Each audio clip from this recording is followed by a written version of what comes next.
दो चीजें इस देश में भ्रांति फैलाई जा रही है कि पौधा पानी जड़ से लेता है और मिट्टी की जांच करा के उर्वरक ऊपर से डालना पड़ता है। ये दोनों सफेद झूठ है। आप 100 किलो हरा घास लीजिए और उस हरे घास को कड़ी धूप में सुखा लीजिए और उसका वजन करेंगे तो वो 13 किलो आएगा। 87% क्या था? पानी। इस देश के वैज्ञानिकों को मैं हाथ जोड़ के कह रहा हूँ, वो हमारे परिवार के सदस्य हैं। अब गुटर पुटर से पेट नहीं भरेगा।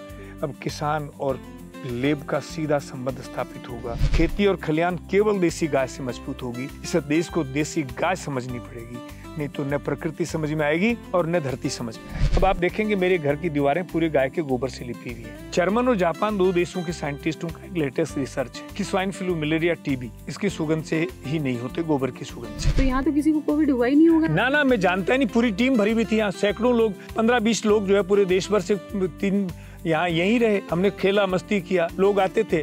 मैं तो रोज मिलता था। हमारे कलेक्टर साहब ने आके कहा, कान सिंह जी ठीक नहीं है। वैक्सीनेशन करवाया था? ना, कुछ नहीं, लेना देना ही नहीं है।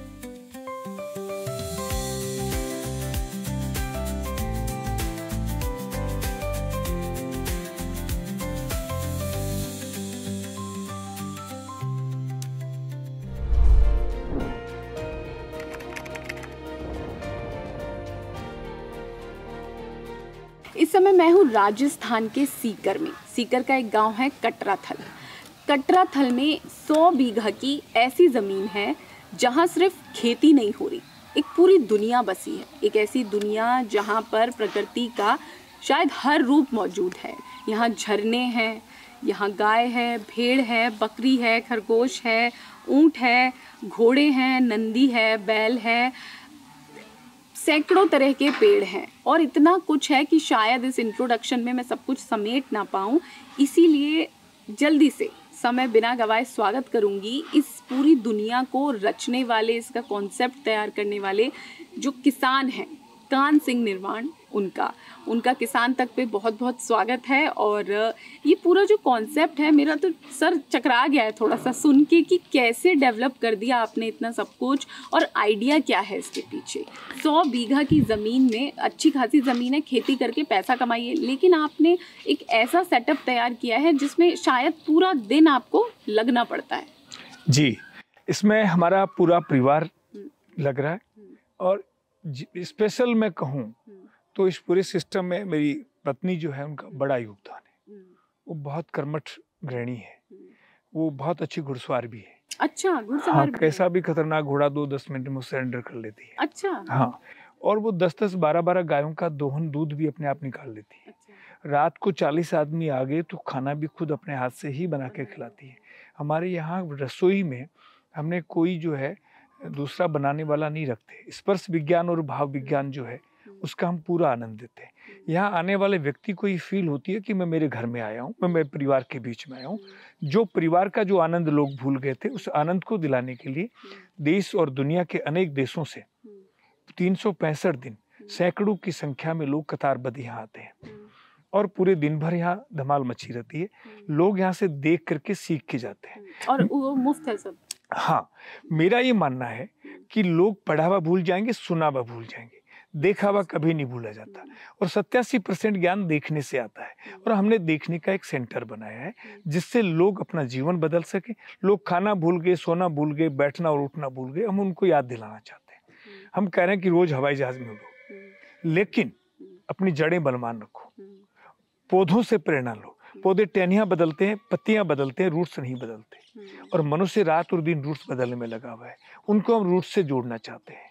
हमारा ये मानना है कि शरीर में रोग नहीं होता, आदमी के मन में रोग होता है। और मन को कैसे ठीक किया जाए उसका जोर की ढाणी में पूरा क्लासरूम बना हुआ है। ये क्लासरूम आपने बना लिया, लेकिन जो मुझे पता है आपकी खुद की पढ़ाई एकदम जीरो है जी। लेकिन आपसे बात करके ऐसा लगता है कि आपको 100 किताबों का ज्ञान है। तो पहली बात तो आपने खुद पढ़ाई क्यों नहीं की और पढ़ाई ना करके इतनी सारी पढ़ाई कैसे कर ली? मेरा ये मानना है कि जो जीवन में स्वाध्याय नहीं करता वो व्यक्ति किसी काम का नहीं है।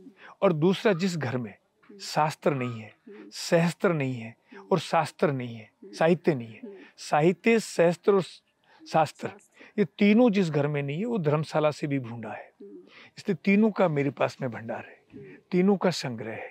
और तीनों के संग्रह से मैं लोगों को प्रेरित करता हूँ। और मैं ये मानता हूँ जैसे जल पानी नीर एक है, वैसे धरती गाय प्रकृति तीनों एक है। तीनों का संरक्षण, तीनों का पोषण से ही मनुष्य प्रजाति बचेगी, नहीं समूल नष्ट हो जाएगी। मनुष्य पंच तत्व से बना हुआ शरीर है और पंच तत्वों को रात और दिन नष्ट कर रहा है। उनको नष्ट नहीं करे, इस बात को लेकर के ये जोर की ढाणी प्रेरणा का सेंटर बना हुआ है। ये जो सेल्फ स्टडी की आप बात करें, ये आपने कब शुरू करी? क्योंकि कोई फॉर्मल एजुकेशन आपने नहीं। बचपन से ही मुझे दो शौक हैं, घूमना, ज्ञान यायावर से आता है। यायावर घुमक्कड़ लाइफ, दुनिया का आज तक दुनिया का स्रोत ज्ञान का यायावर ही रहा है।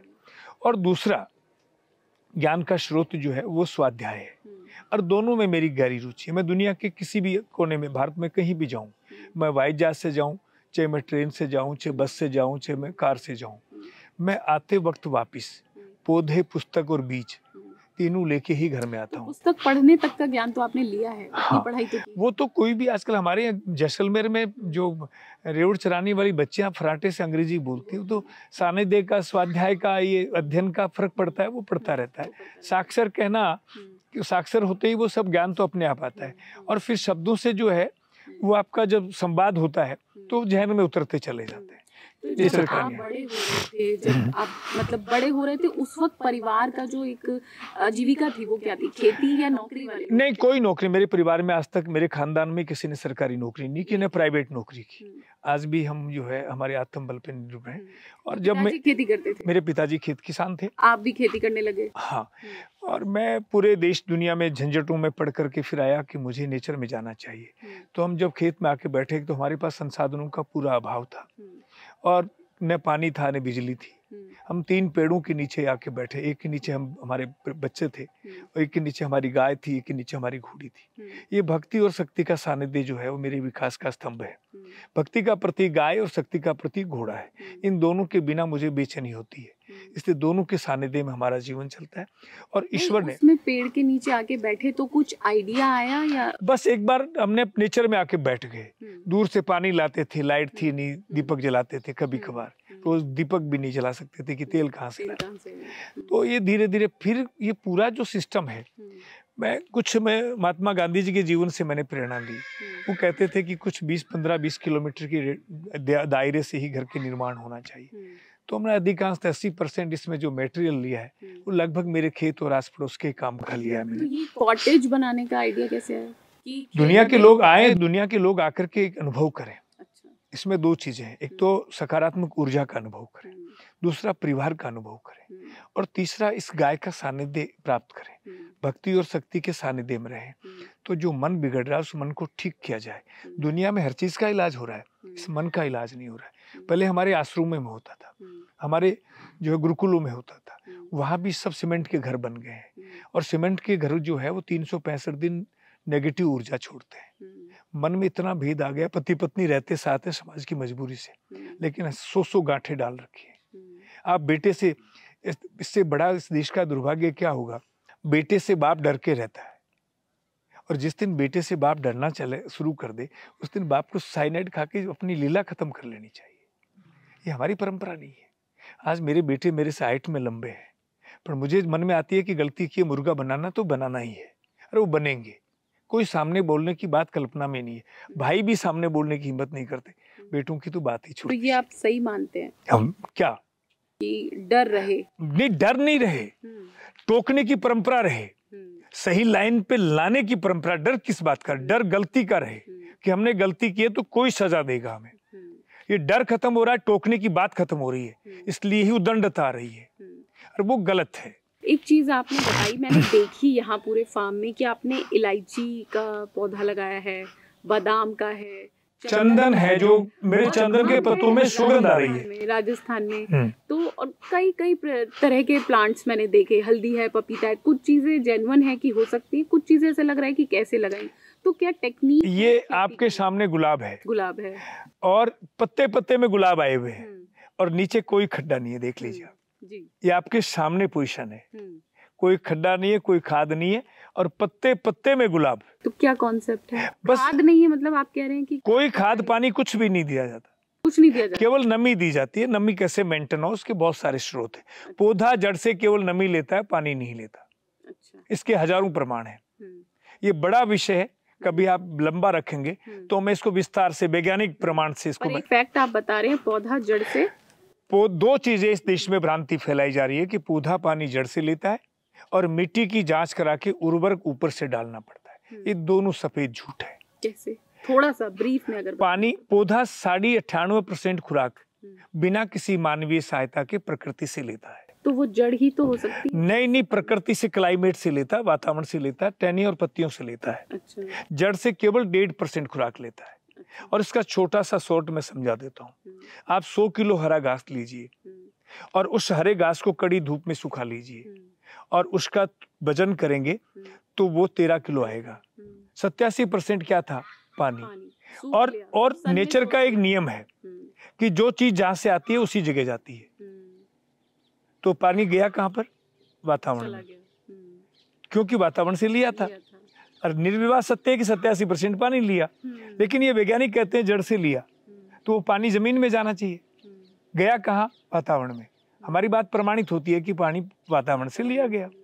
फिर 13% में आप उसको जलाएंगे तो एक लाल लो निकलेगी जो सूर्य से ली हुई रोशनी है। एक काला धुआं जो कार्बन है वो क्लाइमेट में चला गया। और सिर्फ आखिरी में तोलेंगे तो 1.5 किलो राख बचेगी। वो 1.5 किलो राख ही जो है वो जमीन की खुराक है। केवल 1.5 किलो, यानी 1.5% खुराक ही पौधा अपने जीवन काल में पौधा लेता जड़ से जमीन से लेता है। और उसका भी पूरे धरती में भंडार भरा हुआ है। वो केवल जड़ों के अनुरूप नहीं है, उसको जड़ों के अनुरूप कराने का काम सूक्ष्म जीवाणु करते हैं। और सूक्ष्म जीवाणु को प्रोटेक्शन देने का काम और मल्टीप्लाई करने का काम देसी गाय माता का गोबर और गौमूत्र करता है। ये सीधा साधा विज्ञान है। ये इतना सा विज्ञान इस देश के लोगों को समझाना है, जिसके लिए इतना बड़ा तामझाम खड़ा कर दिया गया, इतना बड़ा एक आवरण खड़ा कर दिया गया। मैं कह रहा हूँ कि इस देश के वैज्ञानिकों को मैं हाथ जोड़ के कह रहा हूँ, वो हमारे परिवार के सदस्य हैं। अब गुटर पुटर से पेट नहीं भरेगा। अब किसान और लेब का सीधा संबंध स्थापित होगा। अब किसान जो मेरे जैसे जो देश में जो हठधर्मी और पागल जो किसान पागल का शाब्दिक अर्थ है, गल कहते हैं बात को और पाग कहते हैं जो जुनूनी व्यक्ति हों, ऐसे लोगों के यहाँ आकर के उनको जुड़ना पड़ेगा। हम लेब में नहीं जाएंगे क्योंकि हमारे पास लेब में जाने का समय नहीं है। लेब को किसान के पास आना पड़ेगा। यदि सरकार चाहती है कि देश के किसान की उन्नति हो तो लेब को खेत में लेके आओ, हम जैसे लोगों के पास लेके आओ, तो ये देश का किसान और देश जो है दुनिया का सिरमौर बनेगा। ये देश न सेना से सिरमौर बनेगा, न फैक्ट्रियों से सिरमौर बनेगा। ये केवल खेती और खलियान से सिरमौर बनेगा। और खेती और खलियान केवल देसी गाय से मजबूत होगी। इस देश को देसी गाय समझनी पड़ेगी, नहीं तो न प्रकृति समझ में आएगी और न धरती समझ में आएगी। आपने एक बात और कही कि एनवायरनमेंट से नमी क्रिएट करते हैं। हाँ, वो कैसे करते हैं आप? भाई प्रमाण मैंने कहा ना कि 87%। लेकिन आप इन जो प्लांट्स यहाँ लगाए हैं उनके लिए कैसे क्रिएशन होता है? ये पूरे वातावरण में नमी रहेगी क्योंकि प्लांटेशन ज्यादा। हाँ, अब एक देखो, अब कितने इस रेगिस्तान में इतने 40-40 फुट लंबे पेड़ जा सकते हैं क्या? आपकी हाइट देखो, 40 फुट के लंबे तक पेड़ है मेरे पास। उनका आपस में कंपटीशन है।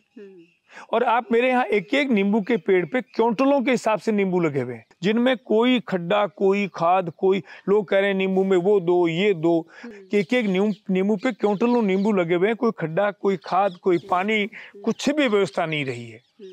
तो वो गुरुत्वाकर्षण शक्ति की तरह ही कैसा आकर्षण शक्ति रही है। प्रकृति का नियम है, जो चीज जहाँ से आई है वहां वापिस चली जाएगी। तो सब सिस्टम में है। और उसके बाद में भी लोग नहीं समझ रहे हैं, वो एक दुर्भाग्य है हमारा। तो आपका इतना आपने अच्छी चीजें की हुई हैं, यहाँ पूरा कॉन्सेप्ट डेवलप किया है, कभी एग्रीकल्चर साइंटिस्ट वगैरह से मिलना होता है, बातचीत हुई है? साइंटिस्ट तो पूरे देश में मेरा साइंटिस्टों के बीच उद्बोधन होता है। हाँ। अभी मैंने जैसे कहा हैदराबाद भी जो है साइंटिस्टों का ही ट्रेनिंग सेंटर है, वहाँ मैं मेरा उद्बोधन देने जाता हूँ। अब साइंटिस्ट कभी इस प्रोजेक्ट को देखने आए हैं? जो कई सुलझे हुए लोग हैं वो आए, लेकिन प्रमाण लेब के हिसाब से आए हो ऐसा कभी नहीं हुआ। ऐसा कभी नहीं ना ना, हमारी चीज की जांच करने के लिए आए हो, हमारी मिट्टी की जांच करने आए हो, या हमारे पौधों में इसका क्या रीजन है उसकी जांच करने आए हो, या जांच के सरकारी सिस्टम से आए हो, ऐसा नहीं हुआ। मेरे व्यक्तिगत रिलेशन से आए हो और मेरे व्यक्तिगत संपर्क से आए हो, वो एक अलग विषय है। तो उन लोगों की प्रतिक्रिया क्या रहती है इस कॉन्सेप्ट? मानते हैं, मेरे को सुनते हैं। प्रूफ नहीं मांगते? नहीं, प्रूफ किस बात का? प्रमाण सामने पड़ा है। नहीं, हमने क्या देखा कि आपने पानी डाला या नहीं डाला, खाद डाली या नहीं? नहीं, इसमें कैसे डालूंगा बताइए, आपके सामने पड़ा है। जमीन बराबर पानी डालूंगा तो कहाँ जाएगा बह के? ऊपर निकल। तो फिर यहाँ नीचे तो जमीन तो नहीं है इसके कम से कम 1 फीट के नीचे जड़ शुरू होती है, तो जड़ पे तो पानी पहुंचेगा ही नहीं। अच्छा, क्योंकि ऊपर है। ऊपर चला जाएगा। ये जो शुरू से खेती हुई है, जो पिताजी के टाइम से इसी कॉन्सेप्ट से हुई है या आपने चेंज किया? नहीं, मैंने बहुत सारा चेंज किया, क्योंकि उस समय तो हम देख रहे हैं कि यहाँ पे ज्यादातर बाजरा, ग्वार, मूंग, चना। नहीं, उस वक्त मेरे दादा परदादा मेरे से जो बड़े वैज्ञानिक थे। अच्छा, वो क्या उगाते थे? हमारे यहाँ एक फसल कभी नहीं बोई जाती। अच्छा, मिश्रित खेती होती। ये जड़ का विज्ञान है। जो बाजरे को जरूरत है वो ग्वार को नहीं है, ग्वार को जरूरत है वो मूंग को नहीं है। आज इन लोगों ने एक बड़ा भ्रम फैलाया कि तुम एक ही फसल बो, ये बड़ा पाप चल है। रहा है कि ये अब तो वापिस आए ना, सबको आना पड़ेगा। ये विज्ञान तो 30 साल में 40 साल में नाक आ गई है। अब हमारी विज्ञान पे आना पड़ेगा, जो हजारों साल की तपस्या हमारी, वो हमारी साधना है। तो ये सब बातें हमारे यहाँ चालू है और मैंने इसको मॉडल जो बनाया है। अब आप देखेंगे मेरे घर की दीवारें पूरे गाय के गोबर से लिपी हुई है। जर्मन और जापान 2 देशों के साइंटिस्टों का एक लेटेस्ट रिसर्च है कि स्वाइन फ्लू, मलेरिया, टीबी इसकी सुगंध से ही नहीं होते, गोबर की सुगंध से होते ही नहीं होते हैं। और मैंने 3 साल इस पे शोध किया है और वो ये किया है कि इस पे कोई हानिकारक कीटाणु बैठ जाए तो रोग नहीं फैला सकता। दूसरी बात, इसमें अणु और परमाणु का प्रवेश नहीं है। तो यहाँ तो किसी को कोविड हुआ ही नहीं होगा? ना, मैं जानता ही नहीं। पूरी टीम भरी हुई थी यहाँ, सैकड़ों लोग, 15-20 लोग जो है पूरे देश भर से 3 यहाँ यहीं रहे। हमने खेला, मस्ती किया, लोग आते थे, मैं तो रोज मिलता था। हमारे कलेक्टर साहब ने आके कहा कान सिंह जी ठीक नहीं है। वैक्सीनेशन करवाया था? ना, कुछ नहीं, लेना देना ही नहीं है, जानते ही नहीं। ना, मैं तो सब लोगों से मिलता रहा। तो इधर उधर जाने में तो फिर चेकिंग शुरू हो गई थी ना कि वैक्सीनेशन हुआ है? हमें तो नहीं पूछा, पागलों को कौन पूछता है इस देश में। तो ये गोबर जो है, अणु और परमाणु का प्रवेश नहीं है। इसका एग्जाम्पल भोपाल त्रासदी कांड, जिनके घर में गाय के गोबर का लेपन था और गाय के घी का दीपक जल रहा था, एक का भी बाल बांका नहीं हुआ। और जो सबसे महत्वपूर्ण बात है, ये सीमेंट के घर 365 दिन नेगेटिव ऊर्जा छोड़ रहे हैं और गाय के गोबर की दीवारें 365 दिन पॉजिटिव ऊर्जा छोड़ रही है। ये नकारात्मकता नहीं है। ये अभी जो दंपति आए हुए हैं, वो इंग्लैंड की है लड़की, तो उसका हस्बैंड उससे हस्बैंड से वो कह रही है कि मुझे इसके अंदर आती अलग फीलिंग हो रही है और बहुत शांति लग रही है। ये 5 स्टार में नहीं आ सकती है। अच्छा, एक चीज़ बताइए, आपने इतना ये कॉन्सेप्ट डेवलप किया, मुझे भी यहाँ के बहुत अच्छा लग रहा है और मैं चाहूँगी ये तो प्रोफेशनल वक्त है, पर्सनल टाइम लेकर आऊँ यहाँ। लेकिन एक बात बताइए ना, जो आपके विचार हैं, जो आपकी विचारधारा है, उसे मैं अपने घर जहाँ मैं रहती हूँ नोएडा, वहाँ जाके कैसे फॉलो करूँगी? ना मेरे पास ज़मीन है और ना मेरे पास मैं बताता हूँ। आप सब्जी बनाती हैं? हाँ। सब्जी आप डाल करके फिर उसमें सूखा मसाला डालते हैं, आप उसमें गीला करके डालना शुरू करें। ये तो कर पानी मिला के, पानी घोलें कटोरी में, घोल करके फिर उसमें डालें, उसका स्वाद बदल जाएगा, उसकी तासीर बदल जाएगी। अच्छा। और आप जब फुर्सत में हो तब कपड़े अपने हाथ से धो के पहन लें। अच्छा, मशीन में ना, मशीन में दें। इससे क्या ऐसा फर्क? मैं बताता हूँ। मशीन किससे चलती है? बिजली से। बिजली का क्या सिद्धांत है? खत्म नहीं होती, ट्रांसफर होती। तो आपके शरीर में क्या उतर रही है? बिजली उतर रही है। जो नेगेटिव है, मैंने प्रेस भी किए, ये तो प्रेस भी किए, प्रेस नहीं करने, प्रेस भी करने की जरूरत नहीं, पर इसमें तो कर भी दें, कोई बात नहीं, कर भी लें। तो उसमें बहुत सारे स्रोत हैं। एक चीज तो सुधारें आप, बाकी सब धीरे धीरे करें। अब बाल हैं, आप बुरा मत मानना। इस देश की महिलाओं को खत्म करने के लिए 2 बड़े षड्यंत्र हैं। एक तो एक खड़ा प्लेटफॉर्म, मुझे बता दीजिए स्त्री के प्लेटफॉर्म क्या? ये रसोई के अंदर जो बनाते हैं खाना, ये कब था भारत में? पहले नहीं था, नीचे बनता किसी कालखंड में नहीं था, कभी भी नहीं था। उसको खड़ा बना दिया। अब तो कमर दर्द होती है। और उस खड़े खाने बनाने वाली औरत की बीमारी से भगवान भी नहीं बचा सकता। भारत में डायबिटीज नाम की बीमारी कभी भी महिलाओं में नहीं थी, क्योंकि महिलाएं यूरिन पास बैठ के करती थी, अब खड़ी करती है। सबको डायबिटीज आ रही है। ये वजह है? हाँ, ये विज्ञान है ये। और पुरुषों को डैमेज करने के लिए एक बड़ा षड्यंत्र हुआ है। अच्छा, ये खड़ा खाना बनाना बुरी बात नहीं है, स्टेटस सिंबल के साथ जोड़ दिया। आपके घर में नहीं है तो आप बैकवर्ड हो जाएंगे। ऐसे ही पुरुषों के साथ षड्यंत्र हुआ, उनको जूते पहना दिए 52 के टेम्परेचर में। जूता पहनाना अपराध नहीं है, लेकिन वो भी स्टेटस सिंबल के साथ पहना दिया। पूरा आयुर्वेद और विज्ञान कहता है कि पूरा टकने से आपका पूरा संचालन हो रहा है। टकना कवर नहीं होना चाहिए। ये टकने से नीचे नीचे का सिस्टम ही पूरी बॉडी का संचालन कर रहा है और उसको दिन भर सड़ा गला रहे हैं आप, और छिद्रों के द्वारा बॉडी को पूरी को जो है वो बदबू पोषित और पलवित कर रहे हो और निरोग रहने की कल्पना कर रहे हो। अरे मोची के हाथ की जूती पहनो आप, आपकी चाल बदल जाएगी, सोच बदल जाएगी, ढंग बदल जाएगा, क्योंकि उसमें प्राण ऊर्जा आ जाएगी। हमने इतने षड्यंत्र किए। अब आप मुझे बताइए, भारत के इतिहास में कब किस कालखंड में लोग जूता पहन के खाना खाते थे? पहले तो बहुत सभ्य समाज जिसको कहते हैं लोग, आदिवासी कहें, कोई सा समाज भी कहें, गांव के रहने वाले लोग जो मेरे जैसे पिछड़े लोगों को भी कहें, तो भी हम जूते पहन करके भोजन नहीं करते थे। पहले तो बहुत कुछ नहीं होता था, विकास के नाम पर हम बहुत आगे 40 साल में इतने आगे आ गए कि हमारी कब्र सामने पड़ी है और हम इतने गहरे खड्डे में चले जाएंगे कि आने वाली नस्लें भी नहीं सुधर पाएंगी।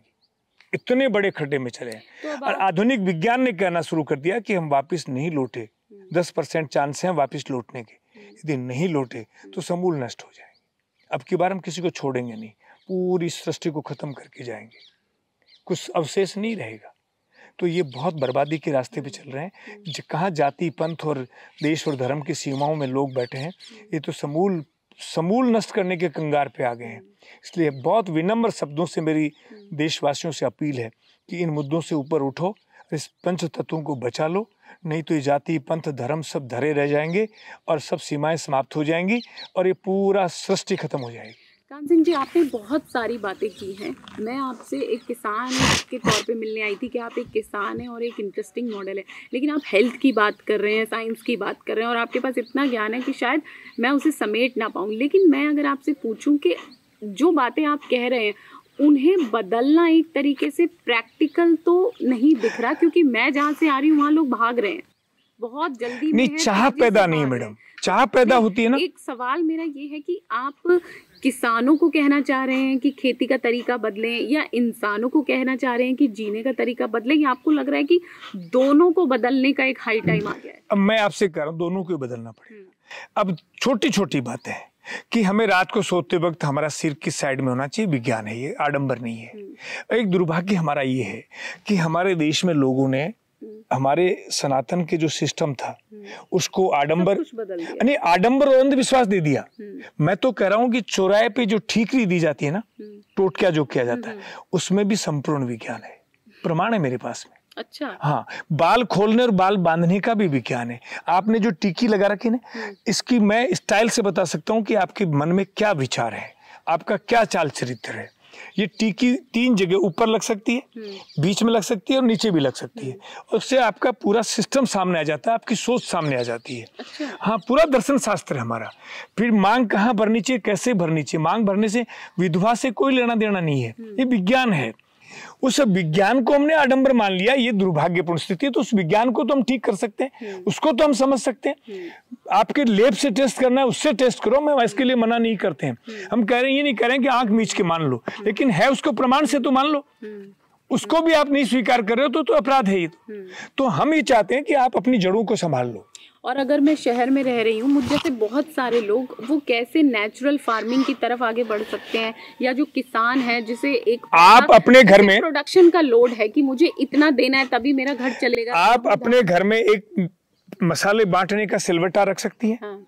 उसमें 10 मिनट में आप अपनी मिर्च मसाले बांट के खाएंगी, मिलावट से बच गई, प्राण ऊर्जा आ गई, आपके भोजन का स्वाद बदल जाएगा। आप 4 दिन करके देख लें।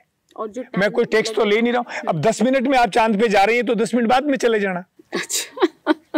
बताइए आप इतनी जल्दी क्यों है? हाँ। तो 10 मिनट बाद चले जाएं। हाँ। तो ये सब जो है, हाँ, ये सब आपको देखना पड़ेगा। अच्छा। तो और खेती की बात करें तो फार्मर, खेती में भी आपको देसी गाय आधारित चले जाएंगे तो एक स्थिति आ जाएगी, आज मुझे पूरे खेत में कुछ भी डालने की जरूरत नहीं है।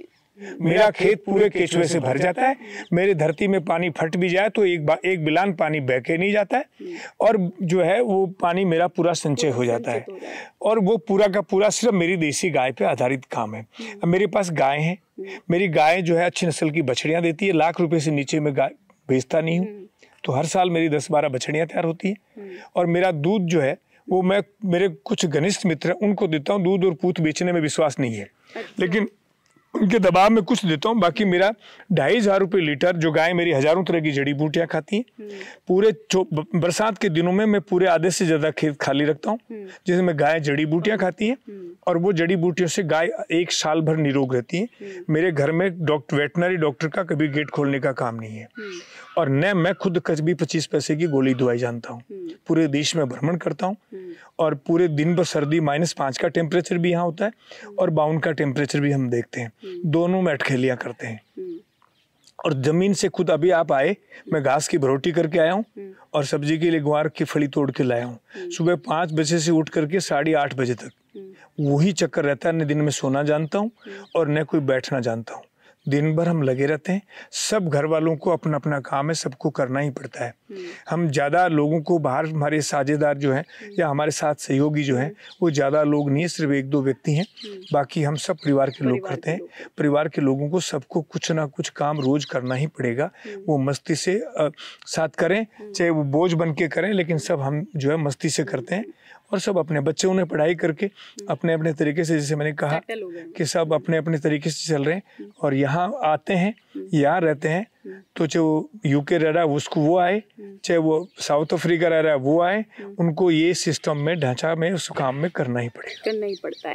और अगर ये एक आपका विचार था, कॉन्सेप्ट था, और जिसे पागलपंती कह रहे हैं, जुनून था, आपने डेवलप किया, लेकिन जो किसान देख रहे हैं, जो लोग सुन रहे हैं, शायद जिनके पास इतनी बड़ी ज़मीन भी नहीं है, जो नॉर्मल सिर्फ एक खेती करते हैं, उनके लिए आप क्या कह रहे हैं? जो मुझे समझ आया वो ये कि आपका एक संदेश साफ साफ दिख रहा है कि गाय आधारित खेती करनी है। यही सॉल्यूशन, गाय आधारित खेती करें और इसके विज्ञान को समझना हो, सीखना हो, गाय पालना सीखना हो। चाहे आप 6 महीने रहें, चाहे 2 महीने रहें, मैं 25 पैसे भी चार्ज नहीं लेता हूँ। अच्छा, यहाँ आके सीखें, आप साथ में करें और रहें। कोई भी देश भर में कहाँ पर भी, केवल यहाँ जो लोग केवल देखने आते हैं, उसका आनंद लेने आते हैं, वो रूम में रुकने का चार्ज देते हैं, वो खाने के पैसे देते हैं, अब वो सब यहाँ व्यवस्था है।